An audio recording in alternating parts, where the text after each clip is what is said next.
Okay, let's jump right into this explainer. Today, we're diving into a genuinely provocative philosophical essay by a writer named Xu Fang. And fair warning, it's going to ask us to completely rethink how we look at our personal lives. It poses a question that honestly might make you a little uncomfortable at first. Is the absolute true source of our daily anxiety, our stress, and our suffering actually the people we love the most? It's a huge, bold claim, right? But we're going to break down exactly how the author gets to this conclusion. So settle in and let's unpack this fascinating philosophy together.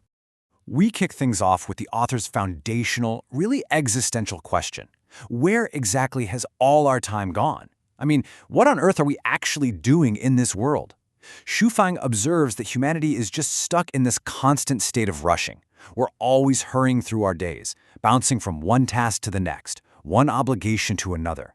But the text asks us to just pause for a second and really consider why we're in such a frantic rush.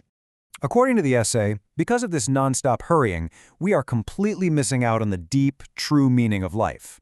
The author argues that we're entirely missing the everlasting joy of being one with all things.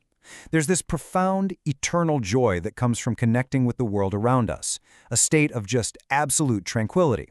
But, because our minds are always so jammed with stuff, we just breeze right past it without even noticing.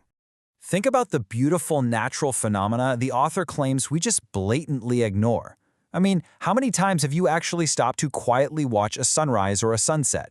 How often do we just stand outside under a full moon just to listen to the wind and the insects? The sprouting grass, the blooming willows, the ducks playing in the water. These are moments of pure, unadulterated peace. Xu Fang suggests we're entirely blind to these everyday miracles because our minds are completely consumed by other, way more stressful distractions. We simply can't melt our bodies and souls into nature to feel that incredible oneness. To really drive home this deep sense of sorrow and lost opportunity, the author brings in classical poetry. When flowers fall and beauty becomes old, death separates them forever. It's a stark, kind of heavy reminder of how fleeting our youth, our physical beauty, and our time truly are. The text is basically urging us to wake up and realize that while we're distracted, our lives are literally slipping away. We're aging, the flowers are falling, and we're missing the profound beauty of existence while we run around chasing earthly concerns. The text then hits us with this incredibly powerful imagery of an endlessly flowing river to represent our mental state. How much worry can you have, just like a river of spring water flowing eastward? Think about that for a second. A river never takes a break. It just keeps flowing, heavy and continuous.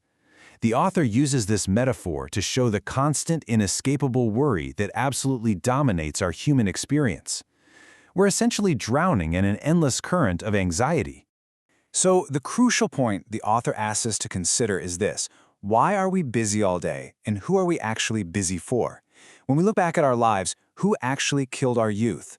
Who made our middle age full of nonstop toil? Who is responsible for making us full of sorrow, even well into our 60s and beyond?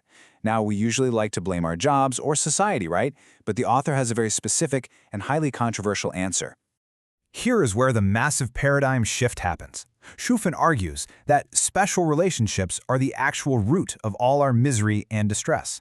We're talking about our parents, our kids, our spouses, friends, lovers, basically anyone who makes us worry, anyone who keeps us tossing and turning at night. The philosophy states that these exact people, the ones we hold the dearest, are the fundamental reason our lives feel miserable and distressed. Rather than bringing us joy and fulfillment, the philosophy proposes that these emotional ties actually act like chains. They literally force us into a state of constant anxiety. Because we care so deeply for these individuals, we're forced to remain on guard day and night. We tremble in fear over what might happen to them. We lose sleep obsessing over their well-being.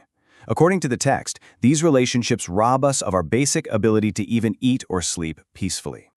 The author maps out exactly how simply caring for someone inevitably escalates into real danger. It starts with natural everyday worry, right? But then, because of that special relationship, you might be forced to take risks to protect or provide for them. And ultimately, it can even push people into breaking the law. The love and attachment compel us to do things we would absolutely never do if we were completely alone. To really prove how destructive these ties are, the text juxtaposes an ancient practice with a modern reality. In the past, we had this brutal thing called the implication of 9 generations, where an innocent child or servant would literally be executed simply because their father or master made a mistake. Why? Purely because of the special relationship. Fast forward to today, and we see a modern equivalent, landslide-style corruption. When a political official falls, everyone connected to them, friends, family, associates, loses everything and goes to prison. The author's point is clear. One person's downfall destroys absolutely everyone they have a relationship with.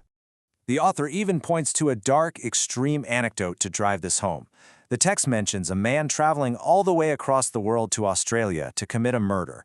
And what was the sole motivation for this horrific, life-destroying act? It wasn't random at all. It was entirely driven by the existence of a special romantic relationship. That emotional bond morphed into something incredibly destructive, ruining multiple lives. The philosophy argues that once you are tied to someone, you absorb their entire life experience as your own personal burden. Their need for food, clothing, and shelter, that becomes your problem. Their aging, their illnesses, and ultimately their death become your personal tragedy. Their frustrations, their nightmares, their pain, literally every single itch profoundly affects your own state of mind. You aren't just carrying your own life anymore, you're carrying theirs too. So the author poses this fascinating thought experiment to just strip away all our human ties. Imagine for a second you lived on a completely uninhabited island.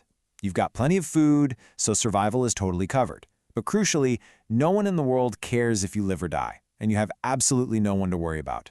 The author asks, would you still be anxious? Would you still rush around? The implication is that without these special relationships, our endless gnawing anxiety would simply vanish. Which brings us to the author's ultimate solution and spiritual perspective. Why do humans across history subconsciously yearn for heaven? Shufeng proposes it's actually not about streets of gold or pearly gates.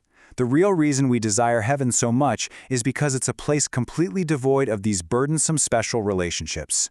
It is the ultimate release from the crushing anxiety of emotional attachment. The text sharply contrasts two very different modes of existence. In our earthly life, we obsessively try to build networks, find lovers, and form cliques, but the author says doing this is really just looking for trouble, pain, and anxiety. We're essentially asking for it. In the heavenly life, however, there is absolutely no need and frankly no possibility to form relationships or make friends.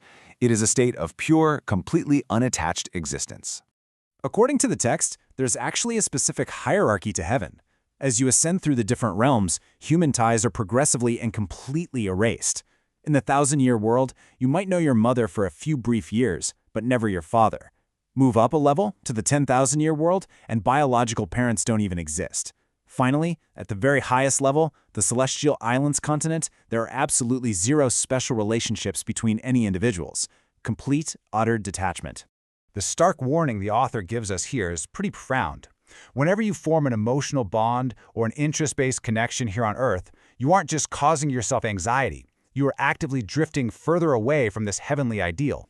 The text goes as far as to say that seeking out these special relationships actually leads to the death of life in the kingdom of heaven. Every earthly tie is basically an anchor pulling you down, keeping you from true spiritual liberation. We're going to wrap up this explainer with Shufeng's final, super provocative cliffhanger. After outlining exactly how devastating our attachments are, the author asks, is there a mechanism or a practical way to live a truly happy and beautiful life, completely free of these special relationships? The author says yes, there is a way, but then leaves us hanging right there, forcing us to deeply examine our own lives. So, what do you think? Is a joyful existence totally devoid of human attachment actually possible? Or are we destined to just keep riding that endless river of anxiety? It's definitely a fascinating thought to take away with you today.